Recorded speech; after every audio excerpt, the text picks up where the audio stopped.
জয় যিশু, hallelujah, praise the Lord. আমি ঈশ্বরের বাক্য বাইবেল রোমিও 14 অধ্যায় 1 পদ থেকে পড়ছি। দুর্বল বিশ্বাসী ভ্রাতাদের প্রতি কর্তব্য। বিশ্বাসে যে দুর্বল তাহাকে গ্রহণ করো, কিন্তু তর্ক বিতর্ক সম্বন্ধীয় বিষয়ের বিচারার্থে নয়।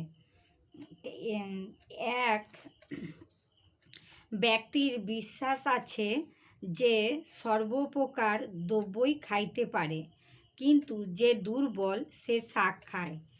যে যাহা ভোজন করে সে এমন ব্যক্তিকে তুচ্ছ না করুক যে তাহা ভোজন করে না, এবং যে যাহা ভোজন না করে সে এমন ব্যক্তির বিচার না করুক। যে ভ্রাতা ভোজন করে, কারণ ঈশ্বর তাহাকে গ্রহণ করিয়াছেন। তুমি কে যে অপরের ভিত্তের বিচার করো? নিজ প্রভুরই নিকটে হয় সে স্থির থাকে, নয় পতিত হয়, বরং তাহাকে স্থির রাখা যাইবে, কেননা প্রভু তাহাকে স্থির রাখিতে পারেন।